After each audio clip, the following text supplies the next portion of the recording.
চুঁচুড়া জোড়াঘাটের গঙ্গার ধারে আজ থেকে ৭৫ বছর আগে বাড়ি করে বসবাস শুরু করেন সাহিত্যিক কালিকানন্দ অবধূত। তবে সাহিত্য জগতে মরুতীর্থ হিংলাজ বইয়ের লেখক অবধূত নামে তিনি বেশি পরিচিত। আমরা আজ পৌঁছাতে পেরেছিলাম তারই বাসভবনে। অবধূত নেই, কিন্তু তার স্মৃতি রয়ে গেছে বাড়ির সর্বত্র।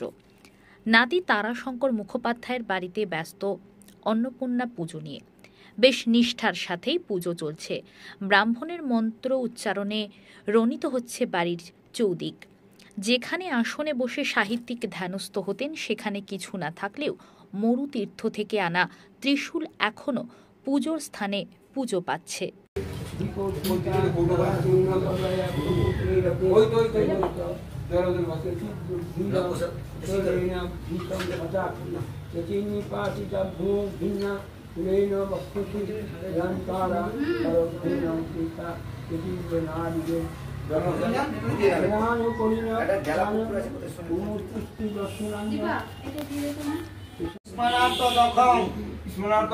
মহাদেবী মহাদেবী প্রীতি সন্তরং পচ্ছন্তে জলং জলং শীতলং সন্দং নিত্যং শুদ্ধং।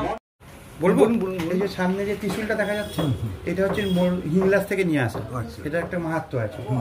আর এই কালী হচ্ছে নেপালের, মানে দাদুর আমলে নেপালের একজন শিল্পীকে দিয়ে আঁকানো হয়েছে।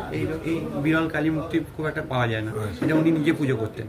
এবং শিবটা এখন ওই ঘরে রয়েছে, শিবটা উনি নিজে পুজো করতেন। আর পেছনে যে শিবের মাথাটা দেখা যাচ্ছে, ওটা নন্দলাল বসু নিজে হাতে এঁকে ওনাকে দিয়েছিলেন। বাকি মূর্তিগুলো আমাদের বসানো, ওইগুলোই প্রাচীন। ওইটা এই উপরে শিবটা, কালীটা, আর নিচে ঘট এবং এই মূর্তিটা হিংলাজ থেকে নিয়ে আসা। আর এইটার মধ্যে উনি লিখতেন। আচ্ছা, মূর্তি এটা দেখান। এইটার ভেতরে উনি সমস্ত কালী সাহিত্যগুলো এই ডেস্কটায় বসে উনি লিখতেন।